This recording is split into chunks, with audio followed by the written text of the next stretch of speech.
My mother was Russian, as so many children who come here are. And she lived through pogroms and 2 wars. One war, which was World War I, was a time when 3 armies were billeted in her small town. One army, which treated the people better than the others, was the German army. And in World War I, the head of that area decided that children should be cleaning off the snow of the railroad tracks. Now picture your sister or brother, 10 or 11, your niece or nephew, your child of 10 or 11, and picture the Russian winter, snows 4 or 5 feet high, below 0, very little to eat because it was an occupied little town. And these children every morning waited for the knock on the door so that the soldier would call them to clean the tracks so men and material could move at that time. My mother didn't have boots high enough, so her brother bartered with a kind soldier for a pair of boots, which went over her knees and which they stuffed with newspaper. Her coat wasn't warm enough, so her mother sewed a horse blanket large enough to go over her coat. And she somehow made it through that difficult time, unlike others who put their foot in the snow and were left there to thaw out in the spring and reclaimed by their families.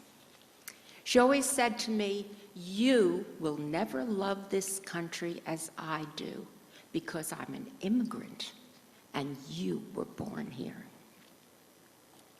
I'd like to concentrate on the Russian aspect of this. And I was reading recently about the life and writing of Solzhenitsyn, and I came across this phrase: "Truth lies in a sense of gratitude for human freedom and dignity, and the continuation of the struggle against all injustice in all its nefarious forms." The Ackerman Lecture provides civilized discourse generated by scholarly inquiry and study, and the presentation of this has been the hallmark of the Ackerman Lecture Series. This is one way to participate against injustice, inequality, and perhaps read truth. Jeffrey Fagan is the Isidore and Seville Sulzbacher Professor of Law and Professor of Epidemiology at Columbia University. He is a senior scholar and former visiting professor at Yale Law School. He was also a fellow of the Strauss Institute for the Advanced Study of Law and Justice at New York University's School of Law. Professor Fagan's research and scholarship examines a number of things, including policing, the legitimacy of the criminal law, capital punishment, the legal socialization of adolescents, neighborhoods and crime, and juvenile crime and punishment. He has studied the New York City Police Department and policing in New York City for over 17 years. As you may know, within that time frame, he led the New York State Attorney General's investigation of the NYPD's stop and frisk policy. And in addition to all of that, he's served on some very high-profile committees, including the Committee on Law and Justice of the National Academy of Science, the MacArthur Foundation's Research Network on Adolescence Development and Juvenile Justice. He's, in terms of scholarship, he has co-authored several books and numerous peer-reviewed journal articles. And today, folks, we are privileged to hear from, what I would call, or rather regard as the leading expert on what's called street policing and the psychological harms that come with it, and also the manner in which such practices serve to undermine the very legitimacy of the law. I have to say at the outset a bit of a disclaimer. And the disclaimer is this. In addition to working on Attorney General Spitzer's report in 1999 on the stop and frisk program, tactics of the NYPD, that report was commissioned shortly after the shooting death of Amadou Diallo in a stop and frisk that went south, to say the least. It was a botched stop and frisk. But since 2008, I have been the expert witness for plaintiffs in the Floyd litigation. Many of you may have heard about the Floyd litigation, which was recently concluded in an opinion issued by Judge Shira Shinlin of the U.S. District Court in Manhattan. I'm also the expert witness in Lagone versus the City of New York, which is a companion case. And there's a third case, which is Davis versus the City of New York, and I'm also the expert witness in those, in that case as well. Judge Shinlin was accused of shopping for cases or soliciting those cases, which is something that's not as unusual as the Second Circuit made it out to be. But she also was in the business of soliciting experts because she encouraged the plaintiffs in all of the cases to engage me as the same expert in order so that she could have some understanding about the way that I approach the data and the explanations that I gave. All of which is to say, my comments tonight have to do with the phenomenon of street policing generally, and stop and frisk in particular, which is a practice that goes on all across the country in virtually every urban center, and is really not specific to what happens here in New York. And I'm sure you'll understand, given the fact that the cases are still live, that I have to be a little bit circumspect about what I think about events here in New York. So we'll have a general talk. I think you get a sense about the way that I think about these problems and the way that I approach it, and the kind of theoretical and practical sense that I try and bring to it. Over the past 2 decades, there have been fundamental changes that have taken place in American policing. In the past, during the 1960s and 70s, police officers usually patrolled in cars. They would respond to calls that came in, calls for service. This was maybe before the 911 system was in effect, but they would respond to calls for service. And with few exceptions, policing during this era was largely reactive. When a call came, police reacted. They basically took crimes and suspects as they came. They didn't seek them out, and they wouldn't do anything, certainly proactively. Contemporary policing today is quite different. In fact, it's very much the opposite, both in its tactics, but more important, in its tone. Policing today has shifted. It's away from the reactive model, and it's much more of a proactive set of tactics which attempt to anticipate crime or to identify individuals who, to use the language of the Supreme Court, where crime is afoot. It's about to happen. It's imminent. Or at least to react more quickly when there are signs of crime that have just taken place. There are several names and labels that have been attached to this practice. Stop and frisk is one. Order maintenance policing is another, which is where the title of tonight's talk comes from. Aggressive and proactive policing is a third title. And in some instances, police departments around the country have adopted something called predictive policing, where they attempt to actually anticipate crimes before they occur. Those of you who've seen the Tom Cruise movie Minority Report might get a sense about the way that that model works. The tactics are part of a very urgent search that's gone on in cities across the country for guns and drugs and other contraband. And this urgency has driven law and policy both on the nation's highways and in its cities for a couple of decades, going back to the onset of the war on drugs, roughly around 1980. So in this model, police engage citizens at the barest of indicia of reasonable suspicion. Reasonable suspicion is a standard that was articulated by the Supreme Court in 1968 in a case called Terry v. Ohio. And I'll show a little bit of some text from Terry in a second. These standards came about in the aftermath of the riots that plagued American cities throughout the mid to late 1960s, including New York, and in the wake of 3 national commissions that investigated the causes of that violence. The timing of Terry v. Ohio was very interesting. There were 3 national commissions that published reports in 1965, 67, and 68, all dealing with urban unrest. All of them found very strong and severe problems with the police. And then in 1968, the U.S. Supreme Court issues an opinion which basically expands police power. So you can imagine right away that there was a bit of a setup of the possibility of some confrontation and tension, and I think those problems have evolved over time.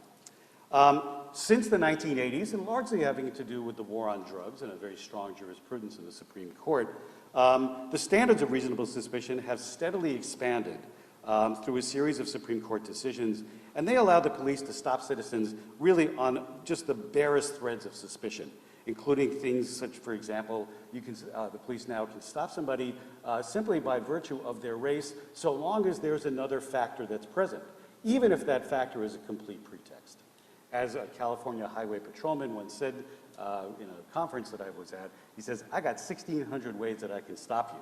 And what he was referring to was the 1,600 sections of the California vehicle and traffic laws.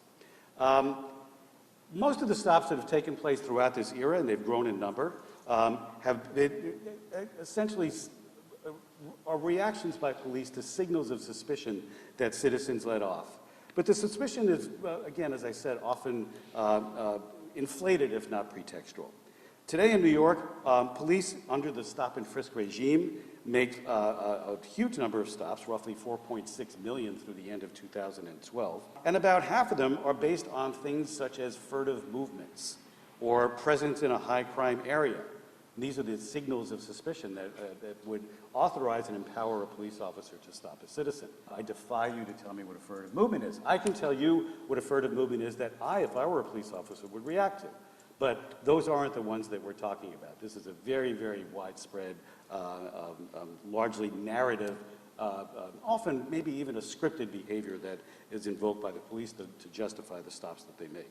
And as I said, over 4.6 million stops between 2004 and 2012.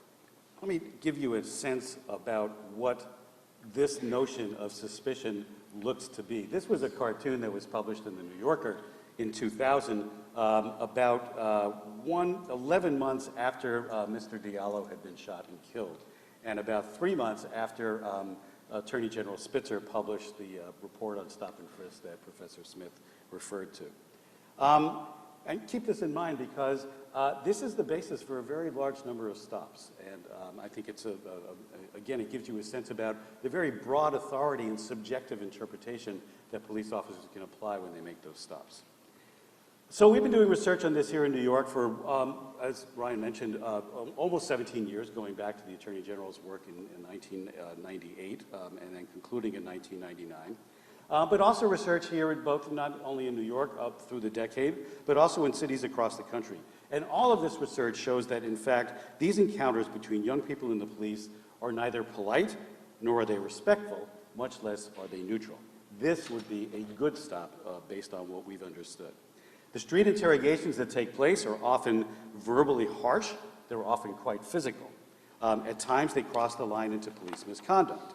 And according to the city controller from the city of New York, through the end of 2011, New York City taxpayers paid out more than $570 million to settle police misconduct lawsuits. So that's a lot for all of us in the audience who are city residents. That's a lot of dough that we're paying out. And if you do the math, it comes out to close to $70 per year for every resident of New York City. It's widely understood now that these stops rarely turn up guns, they rarely turn up any other kinds of weapons, they rarely turn up drugs or any other kind of contraband. Between 2004 and 2012, it took about 1,000 stops to turn up one gun. At the same time, through lots of other means, the NYPD was seizing anywhere between 3,000 and 7,000 guns in any given year. So obviously there were better ways to do it, and yet the police persisted in continuing this policy as a search for guns. About 88% of all the people who have stopped have done nothing wrong. 6% were issued arrests, another 6% were issued summons. But in a study recently completed and released just last week that we did with Attorney General Schneiderman, it turns out that half of those arrests are thrown out in court.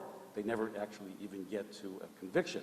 And so it's really, and the same is true of the summonses, so it's really 94% of those people who were stopped have been interdicted, detained by the police on the street, sometimes spending a night in jail, have done nothing wrong. January, and let me give you just a sense about how this works and what the data look like. More than half the persons stopped are males between the ages of 18 and 24. Most of them are non-whites. There are countless others below the age of 18 who are stopped, but the police rarely record those stops because they're minors and they don't count very much in court. This will give you a sense of the number of stops. In 2013, the number of stops has actually dropped quite dramatically. So between the peak in 2011 and roughly about September 30th of this year, there's been almost an 80% drop in stops. So the court cases have done their work. They have certainly put the police department on notice that the courts are watching and that they've found some reasons to believe that there's some difficulties with the stops that have gone on. This is a racial breakdown of the stops. The line in red are African-American males, mostly males, but African-Americans total. The line in blue is whites. The green line is Hispanics. There's a purple line for people of other races. But what's important to note is that the blue line, which starts in the upper corner on the left and continues in a steady drop on the way down, is the crime rate. It's actually the felony crime rate, the crimes that we worry the most about. And so even before the big run-up in stops, the crime rate was dropping. The crime rate seems to be dropping as we continue through the era. I think there's some pretty strong evidence in our data that suggests that it's highly questionable whether or not the stops are producing the decline in crime, since there's so much else going on. There's also a little bit else, just to give you an idea. It's not just New York. You can get a sense from these figures. Both the racial breakdown and the per capita rates of stops in other places, including places like Los Angeles. And here's a slide from Philadelphia. And Philadelphia is like New York. There's been a court order issued and a consent decree that's in effect in that state. They find two things that are interesting in this slide. One is that the rate of stops for African-American males is actually higher in Philadelphia than it is in New York. And the reasonable suspicion criteria are absent in 47%, nearly half of all of the stops that take place in Philadelphia. So the phenomenon that we're talking about is really not just a phenomenon that has to do with New York City. It's a phenomenon that is present in virtually every urban police department in the country to one extent or another. I'm doing some work now with recently retired Commissioner Ed Davis in the city of Boston, and they have the same issues. The same issues arise now in Chicago and just about every other city that has gathered the data and done the analysis. I mentioned the lawsuit data. This will give you a sense of where in the city the lawsuits happen. These are data that were provided by, again, the controller, the city controller. And they happen to be, if you take a snapshot in your minds of where these stops take place, more lawsuits, more payouts to plaintiffs who unfortunately were victims of conduct that was not kosher according to the Constitution. January 1st marks the onset of the third decade of this policing model. What was once an experiment is no longer an experiment here in New York. No one born after 1985 who entered into their adolescent years, their child and adolescent years, with an awareness of their community life, has known any other policing regime other than the one that's in place now, other than the present one. It's been internalized in the social and psychological fabric of the city's inner city neighborhoods, and it's shaped the outlook of young people toward the police and towards the law more generally. The same is true for the police. More than 3 in 4 uniformed officers today on the NYPD have joined the ranks since the onset of this policing model. And today's command ranks are populated by veteran officers and commanders who rose up through the ranks precisely because of their ability to achieve success within this model. So turning this ship around, if we believe that it should be turned around, which is what the court was suggesting in the Floyd litigation, is going to be a very, very difficult task. This is deeply entrenched in the psyche both of people in the communities, but also in the psyche of the police department. And it's deeply ingrained in the culture and going to be a little bit hard. So we have a regime of rough stops, and I'll get to the roughness in a second, and plenty of them, and they're focused on young men and mostly minority young males. And it's the effects of these regimes on the young people of the city, who, again, the ones who bear the brunt of this order maintenance policing regime, that I want to get to tonight and talk about in more detail. Now, we're on a collision course, and the collision course is this. During the era when this model of policing became very widespread across American cities, basic thinking about adolescence and the law changed dramatically. Professor Smith mentioned the MacArthur Network. I was a member of that network. We did extensive research on how young people think about the law, how they perceive and internalize the norms of the law, and it's largely based on their experiences with the actors who represent the law to them. So when they see a police officer, and for many young men in poor neighborhoods, the police really are the face of the state, what they understand about norms and rules and what's just and fair or come out of the accumulation of those experiences. What they see before the law is very much about how they think the law works. We call this legal socialization. And in technical terms, it's the internalization of laws, rules, and agreements among members of society. And it's the legitimacy of the laws produced by the evaluation of those interactions. And whether kids feel, and young adults feel, that they are treated fairly before the law, and whether the law reflects their own moral being, is something that comes out of the accumulation of those experiences.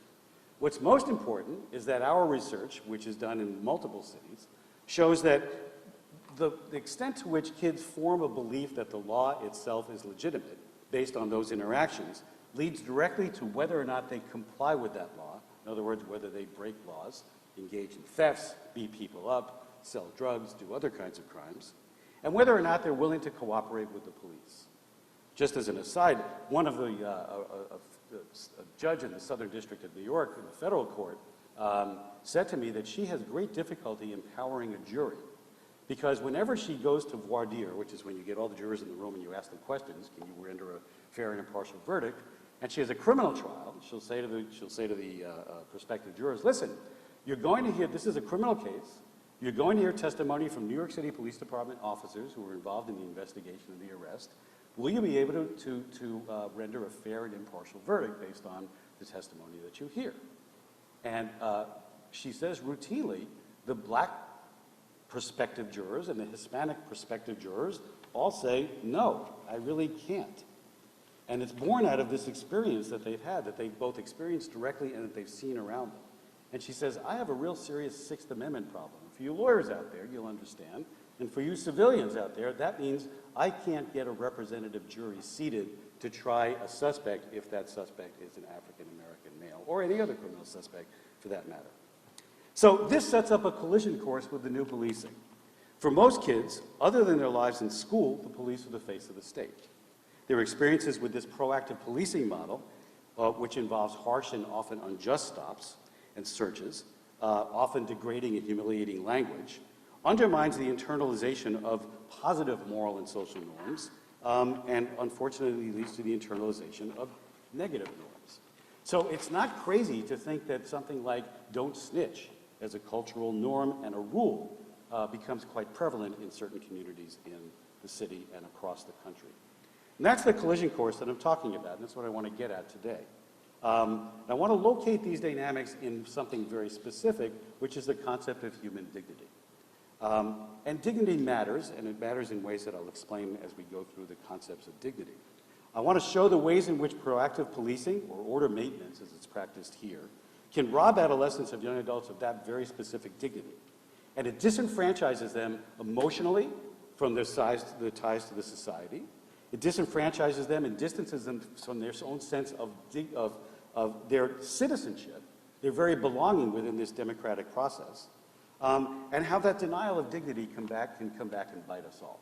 And that's the worry that I have in my mind today. To put this in concrete terms, it's one thing to worry about racial disparities in stops, or the rate of false positives, or the very poor record of seizing guns or drugs. These are equal protection matters, these are public policy questions. They're important unto themselves and they're not to be discounted. But it's quite another to worry about whether a kid who is stopped on the street and is one of those 94% who've done nothing wrong is handcuffed with her hands behind her back, while the police rifles through her backpack with basically no reason or fabricated suspicion, often under circumstances where a gun may be pointed by the police at a kid who is unarmed, or if the encounter is loaded with sexual aggression. That's something, unfortunately, that's part of what we see. These indignities and the harms that they produce are what goes on my mind when I walk down the street and see a police interaction. So the first question is, before we get into the details of what robs people of dignity in these stops, is why does dignity matter?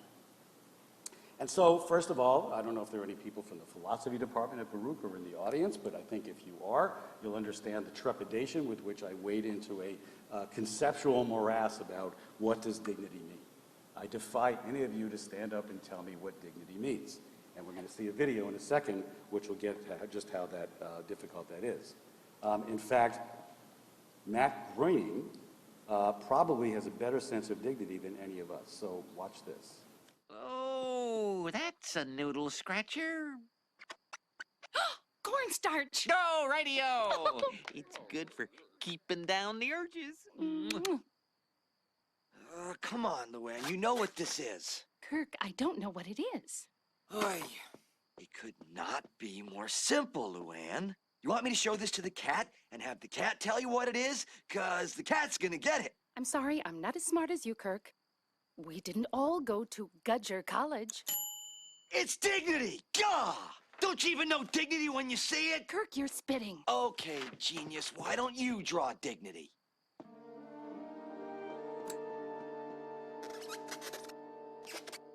Oh, that's dignity, all right. Worthy of Webster's. If you walk into a room full of American judges and you start talking about dignity, they'll say, I know, I agree, it's really important, but I can't really tell you what it is. If you walk into a room full of European judges, much as the people on the couch there might have been European judges, and you say dignity, they'll go, okay, fine, we get it. It's in our Constitution. Let's move on. And dignity has precise meaning. So it's not an easy concept. It's very, in fact, it's something that moral philosophers and legal philosophers and political theorists, theologians, medical ethicists, everyone you can imagine who deals with these questions of ethics and law and the human condition, many of them have devoted entire careers to trying to figure out what dignity is. And they've all pretty much they've stumbled across, if not to a screeching halt when they come to decide what dignity is. My former colleague, Jeremy Waldron, one of the great leading legal philosophers in the world, basically has given up on the idea of trying to figure out what dignity is. And if Jeremy has, well, I'm a little worried about wading in, but I'll wade in nonetheless. It's easier to say what dignity is. It's hard to say what dignity is. It's easier to say, in fact, perhaps maybe there's a kind of conceptual space in which we can think about dignity. So let's say that dignity, for example, is something that protects us against gratuitous violence and gratuitous humiliation. Second, dignity is something that all humans possess, and they all possess it in equal measure, simply by virtue of being human. And autonomy, in other words, the ability to move freely through society, is central to this version of dignity, and it's a very positive version of dignity. Third, and perhaps most critical to the concept of legal socialization and the linkage to dignity, is that dignity signifies citizenship and belonging to the person who possesses that dignity. And that's why the interactions with the police are particularly important, because when a police officer stops you and takes away your freedom, even if it's temporary, you are actually being robbed for that moment of your dignity. Dignity produces better and safer communities precisely because it works through that sense of belonging. The Supreme Court has talked about dignity because of its ties to citizenship. They're quick to note the distinctive harms when dignity is violated. They call them pointless indignities. They talk about gratuitous humiliations themselves in a variety of cases. And they often talk about it as a special harm when it's inflicted by a state actor. They recognize that assault on dignities weakens one's sense of their sense of citizenship, their participation in our society. In the court case, in fact, that set the standards for stops, Terry v. Ohio, the court actually addressed dignity in a very specific way. You can see the way the court talks about it. They use the term petty indignity, and they're the first ones to have done so. Police encounters are a very special domain in how the state confers dignity, and for these reasons, they deserve special attention. And when we think about this in the context of what happens in New York and other urban centers or in street policing, they take on a very, even a more important meaning. When police encounters and contacts are undeserved or they're arbitrary, the dignity interest in these encounters becomes even greater. So the question is, how do we move from dignity to what we experience on the street to the sense of harm or injury that happens? And we talk about this specifically in terms of wanting to get concrete about the harms that dignity violations produce. So imagine that we're in a regime where there are hundreds of thousands, if not millions of people stopped across a decade. And the concern is that the harm that these stops produce, and whether or not those harms produce injuries or lead to injuries, and whether those injuries rise to the level of incursions on dignity. So Professor William Stuntz, who recently passed away, is a brilliant legal theorist. He characterized a regime not unlike the Terry stop regime that we see here in the following ways. He says first that the injuries, these are harms that lead to injury in the sense that they are attacks on privacy and autonomy. Stops invade one's one's privacy or their person or their property or even their identity. They rob a citizen of the dignity of their own control over their fate. It's unfortunate and perhaps even disturbing that many New Yorkers have to adopt a stance of looking unsuspicious when they move about their street in their everyday routines. I have a former student who teaches at Cardozo, and he's the son of Nigerian immigrants. He was born in the U.S., he's black. He tells me that he never ever leaves his apartment without wearing a sport coat, slacks, often a tie, not always, but looking very well dressed and pretty much prepared for business. Never, on a Saturday afternoon, on a Sunday, he will never go without the uniform of dignity that repels police and takes their suspicions away. He resents it deeply, and yet he does it because he feels the need for his own self-protection. Second harm is targeting harm. It's the harm of being singled out in public by the police and treated like a criminal suspect, especially when the suspicion that led to that stop rarely plays out. In other words, somebody walking down the street who stopped by the police, one of these 4.6 million stops, says, "Why me?" Why would she or that police officer have some kind of a hunch that I'm a criminal, or that I'm up to no good? This is targeting harm, and that targeting harm encompasses both an innocence harm plus the autonomy harm of being targeted itself. The third is the targeting harm that comes from racial bias. And there is some racial bias in the distribution of stops. We go into that in the court case. Judge Shinlin was actually quite clear about finding in favor of the findings that we produced in the court case that would suggest some racial disparities that were intentional, that were produced as a result of the stops.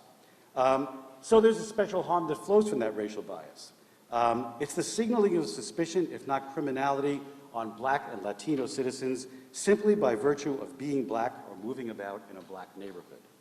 To a similar but slightly lesser degree, we see this in other race individuals with very high rates of South Asians.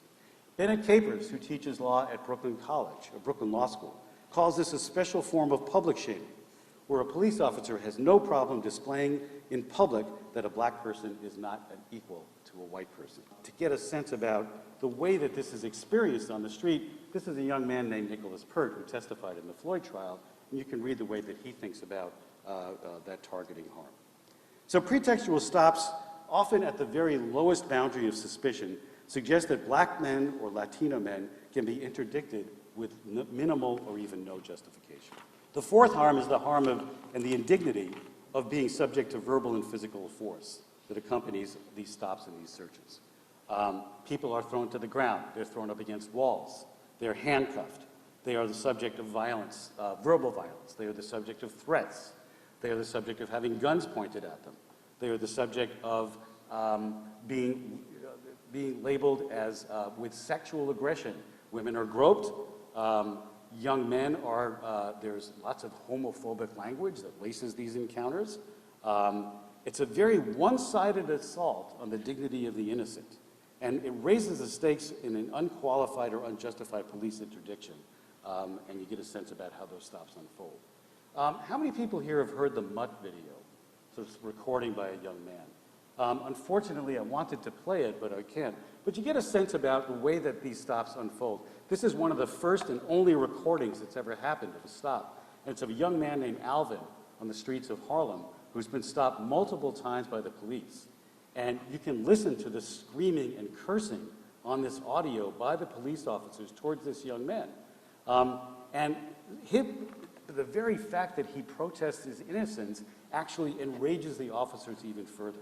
And you can hear the fighting that goes on, or the physical assault on the audio tape that happens. Still, it's easy to recognize what happens to somebody like Nicholas Pert, or what happens to Alvin, or under any of the circumstances that I described before, as fitting the meaning that the Terry Court in 1968 referred to as pointless indignities and gratuitous humiliations.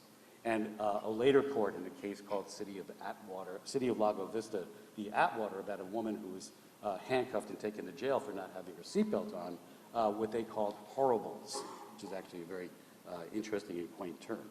It's beyond simply an incivility, because we all experience incivilities as New Yorkers, unfortunately. Because as I'll show a little bit later on in a second when we look at some evidence, that these dignities are very real in their consequences. So let me stop and talk a little bit about what kinds of incivilities these are. The evidence comes from studies that have been conducted not only in New York, but in Oakland, in Philadelphia, in Richmond, in Los Angeles, in Washington, D.C., in just about every urban center in the U.S. where researchers like myself have sat down and talked at length with young men who've experienced police stops. All these studies are based on group or individual interviews with young males who were stopped by the police in particular neighborhoods in their cities. Each study offers strong similarities in the narratives describing the inconsistent and arbitrary rationales for the stops and the conduct that is by any standard ugly. And the studies are interesting in that they let people speak in their own voices. It wasn't a structured survey. Researchers sat down and said, tell me about this experience, and they let the tape roll, and they record these things in their own voices. The accounts are stark, and they take several forms.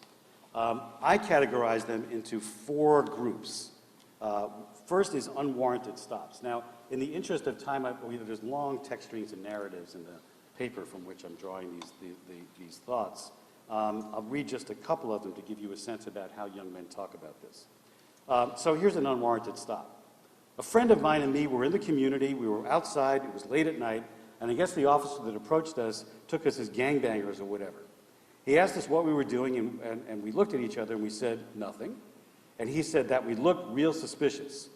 He used the excuse that we had drugs in our mouths and told us to take whatever we had in our mouths out. We had grills, decorative dental molds, in our mouths. He made us take them out. We showed them to him in our hands, and the officer smacked them out of our hands, and when they hit the ground, he stomped on them and laughed and walked away. But he was showing us that he had all the power, that he had all the authority over us at any time and all the time, and there was nothing we could do or say to stop him. For many young men, the journey to school was often one that was very treacherous for intrusive police measures. So a young man named Todd tells the story about how he and his friends were detained by police officers as they walked home from school. So Todd says, the police got out of the car and were like, what are y'all doing? And I said, we're coming home from school. And the officer was like, what's in the book bags? He came over and started checking but couldn't find nothing but books. And Todd tells the story about how the officer opened the book bag, dumped all the stuff on the ground, rifled through the book bag, threw the book bag on the ground, got in the car, and walked away. These kinds of backpack searches actually happen tens of thousands of times in New York City every year. There's another court case called BH versus the City of New York, which is about school discipline. And this happens quite commonly, according to the kids in the BH litigation. A young man named Martez explained how this thin suspicion can spiral into a humiliating physical assault and a physical search. So Martez says, we were playing basketball. Me and my friend, he put a wristband on his gym bag. Police thought it was some crack, so they stopped him, and they was harassing him. They said, where's it at? Where's it at? And he's like, I ain't got nothing. And after they checked him, they checked all of us. The only thing they found was wristbands, white wristbands. Police officers took all 6 of us to the station, and they was checking our mouths, and they were checking all through our body parts, and to see if we had drugs, and they found nothing, and they found because we didn't have it, and then they let us go. It's not just black kids. Rod Brunson, who is a criminologist and teaches at Rutgers University, showed distinct differences in the way police officers approach white kids compared to the way they control black kids. And it's very interesting that they reserve their very special venom for kids who are in racially mixed company or for white kids who happen to be in black neighborhoods. Whatever racial privileges white kids enjoyed, that disappeared when it came time if they appeared to violate the unspoken racial covenants that kept people separate of different racial groups. The second form of harm is racial degradation. A young man named Lorenzo in the city of St. Louis tells this story. He says, we were sitting in the car, we're just sitting there. Police got us out of the car, checked us, and said he found some drugs in the car. And the officer says, when are y'all going with us? And went to jail. To decide, they said, eeny, meeny, miny, mo, catch a nigger by the toe. And they locked up my friend because he was the oldest. There weren't any drugs in the car. The kid was eventually let go. Across these studies, all these young men report the special danger when they question the police officer about why they had been stopped or why they had been searched. And again, Alvin, the minute he says, "Why are you stopping me all the time?" is immediately assaulted, not just by the officer on the scene, but he's also assaulted by the sergeant who's accompanying the officer. So this kind of verbal violence in response to a very simple exercise of one's rights itself inflicts not just simply the harm of degradation, but it reminds young men that his citizenship is undeserving of even the simplest democratic entitlement, the presumption of innocence. Removing that right, or punishing its exercise, multiplies the harm that can become a young man during one of these encounters with the police. There's lots to talk about the violence in these police encounters, people being hit with flashlights. I'm going to spare us the violence. There was one story about a drug stop where a man was pulled over on the road. He was detained for about 15 minutes while the police questioned and searched him.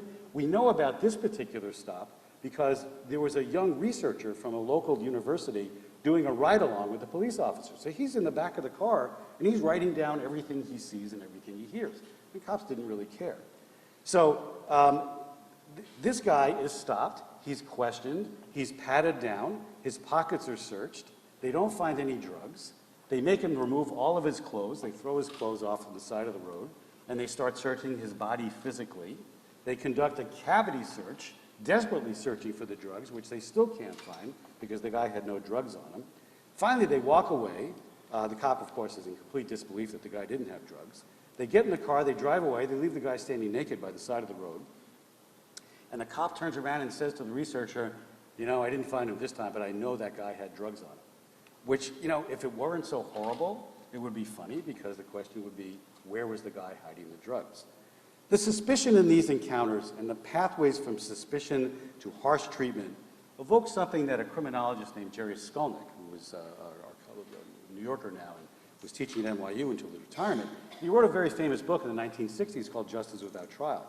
And Jerry constructed what was known as a timeless archetype, somebody called the symbolic assailant, the individual whose attire, whose demeanor, whose language is construed by the police as the cue that the person is a potential threat or is somehow involved in illegal activity.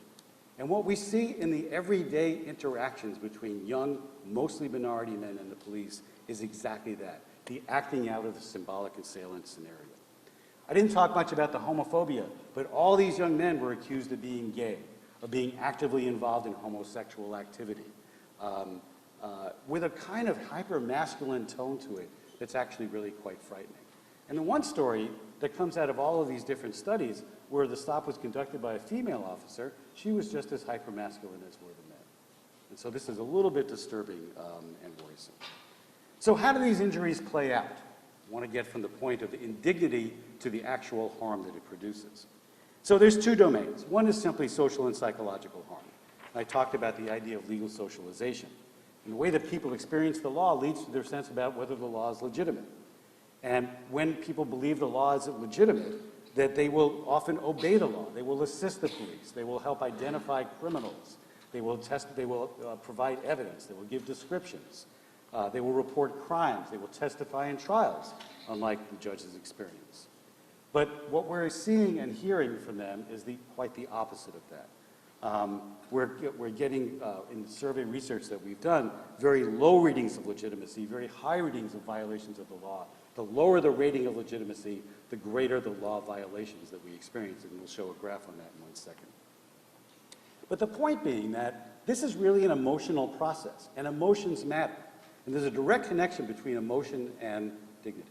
One accrues dignity by the positive feeling of being respected and included by authority. And think about this. Think about your own interactions. It's very much of a personal, subjective, emotional matter. The emotions matter because every interaction with the police is nothing in which nothing legally important happens can still have a strong influence upon the people involved when the interaction is conducted in a way that loads it with emotional freight, either positive or negative. When the police make a mistake, when they unlawfully deprive a citizen of his or her physical liberty, and in some cases risking a wrongful conviction, if the mistake is neither detected nor corrected, that person internalizes a very negative emotional reaction, and basically anger. And that anger does us no good. People get angry. They know if they're being stopped for no good reason, and quite honestly, it pisses them off. But more important, it shapes all of the elements of legitimacy that lead to positive social interaction and cohesion. We conducted surveys over the past year with 1,260 young men from 40 different neighborhoods in New York City. The neighborhoods were chosen at random to represent the range of neighborhood levels of stop and frisk activity as well as crime across the city. We gave them very formal assessments of several different measures of mental health, two of them being PTSD. Those would be the two across the top. This is post-traumatic stress disorder, a term which I think has become quite popularized. We use the same scales that psychiatrists use to measure PTSD among Vietnam vets.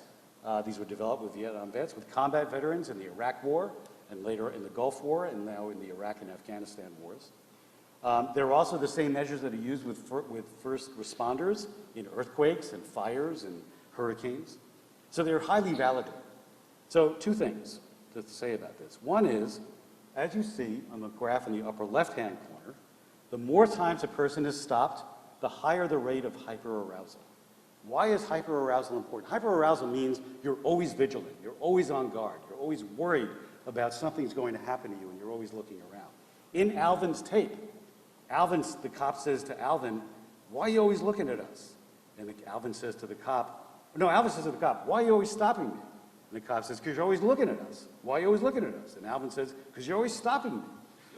Well, Alvin is hypervigilant. He's been stopped so often, mistreated so often, abused so often verbally and physically, if you heard the tape, that he has a good right to feel on guard and hypervigilant. The next graph on the right shows the extent of intrusion, meaning you can't stop thinking about this incident. When we do these surveys, we say, think about the one stop incident that stands out the most in your mind. And we ask them a very long series of questions about that stop. Intrusion is one of them. And you can see how the graph jumps up from 0 stops to 10 to 20 to 40. And you can see that the level of intrusiveness, or the level of PTSD intrusion, climbs at a pretty quick rate. Now, you need to get a sense about the scales here. These rates are way higher than first responders in earthquakes. And they come very close to what the soldiers report from combat situations. So we are seeing physically, psychologically disfiguring injuries that result from the accumulation or piling up of stops. The lower left-hand corner is something called stigma. That one goes up a little bit higher, a little bit more slowly, but it goes up nonetheless. And stigma means basically, I feel stigmatized by the stop. I'm different than the people who I see and interact with every day.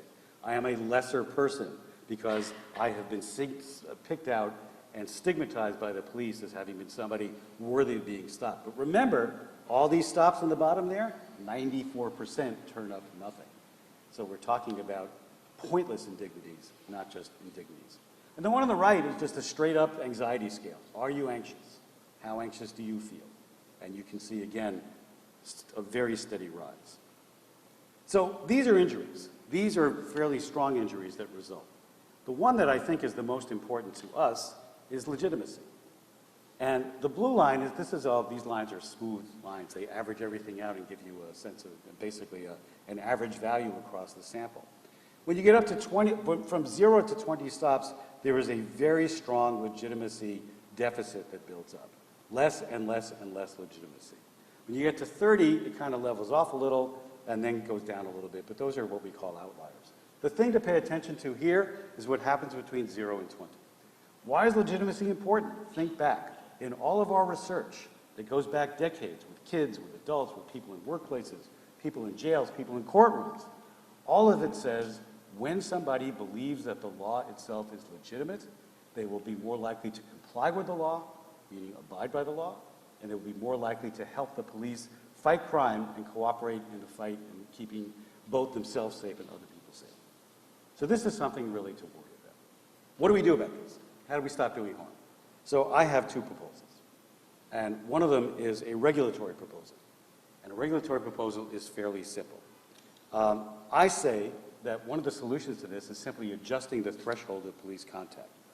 Imagine that we have two types of acts. A benign act, somebody's drinking liquor from an open container, sitting in the park. I can tell you a good stop and frisk story about that one. And a harmful one, somebody's in the process of breaking into a car. or they're circling a car and casing it. Looks like they're getting ready to break into the car or break into the store. On the first one of my favorite and most horrible stop stories is an officer who approaches a mother sitting with her child in a park. Child's about 5 or 6 years old, and child's holding a juice box. Those of you with children and grandchildren understand what juice boxes are. And the officer grabs the juice box out of the kid's hand and takes a sip out of the juice box. And mother starts screaming, "What are you doing?" And the guy says, "I know you're hiding vodka inside that kid's juice, and I'm going to find it and get you for an open container." That may be the most horrible of all of the stop and frisk stories I've heard. Anyway, imagine two acts. A benign act, somebody riding a bicycle on the sidewalk, somebody with an open container of beer sitting in the park, and a harmful one. If we intervene in the relatively benign act, a violation of administrative code, for example, and we find the person basically has done nothing wrong, or we issue them a summons, that stop seems to benefit nobody. It's not producing any public benefits to crime control. Since the range of the harm is actually very minor, it's very private. We could stop somebody from smoking in public, or we can stop them for drinking in an open container, or we can get them for playing loud music in a residential area, or perhaps even fare evasion on public transit. That's theft of services. We can signal order by detaining these people and by enforcing these laws, but their relationship to public safety is very tenuous. One of the reasons, one of the rationales for this regime was developed early on in that 20-year history of this by a man named Jack Maple. And Jack Maple said we should go after marijuana smokers vigorously. And the reason is that marijuana smokers are criminals on their day off. I never quite bought that, and certainly the data doesn't show on broad national surveys that that's true. So we can signal a lot. We can signal order by enforcing those laws, but we're not really producing a whole lot of public safety. And the questionable relationship between, it gets into a sense that's become somewhat refuted and set aside that somehow broken windows is something that's going to be generating crime. All of that is just simply off. We're misusing what is a scarce public good, which is policing, particularly when we bear in mind the very low hit rates in those things. So the algebra is pretty simple. If we intervene in the benign act, it distracts us from intervening in the more harmful one. We're more likely to get it wrong, and to use my language, we're more likely to piss people off and alienate them from the law. If we, in fact, decide we're going to forego stops of relatively benign acts and spend our time and our resources on relatively harmful acts, we will achieve two things. One, we will stop the wholesale injuries to the public and to young men in particular who are exactly at the developmental stage when they're developing their attitudes and bonds towards the law, their senses of dignity and their sense of belonging. And we're going to probably get a much higher hit rate, a much higher return on our policing investment and allocation of resources. So the algebra there is fairly simple. Don't go after leave the benign acts alone. It distracts us from intervening with the more harmful ones. Focus our efforts on the harmful ones.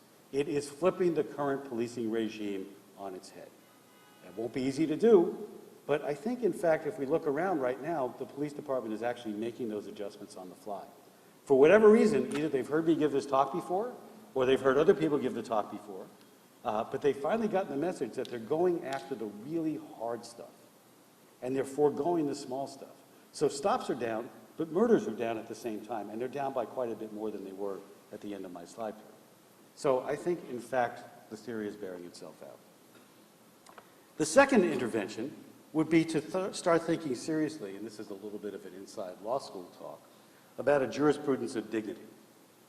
The regulatory logic that I talked about, foregoing the benign stuff and going after the hard stuff, is a jurisprudence based on, it's complemented by a jurisprudence based on procedural fairness and the byproduct of production of dignity. In this regime, indignities would be explicitly rejected under a jurisprudence that recognizes and internalizes the central role of dignity in citizens' bonds to the law and in a democratic society.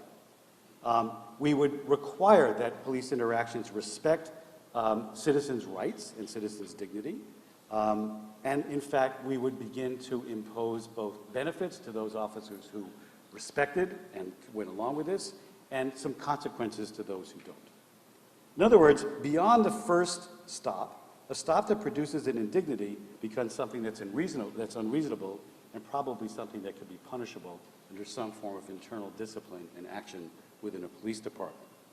Maybe it's up to the courts to set those tariffs, maybe not. Maybe a responsive regulator and a responsive political regime could do that internally on its own. We've seen communities that have undertaken this project.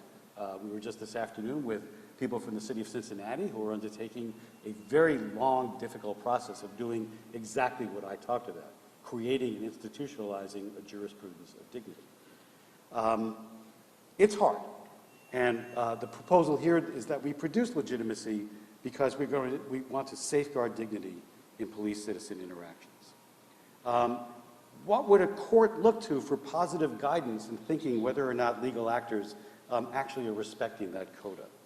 The 4 harms that Bill Stuntz talked about, targeting, stigma, bias, injury, all provide a starting point. But these tell the courts when and perhaps how indignities have occurred and how the depth and nature of the harm that's produced as well. But they don't tell you how to prevent them or stop them before they happen.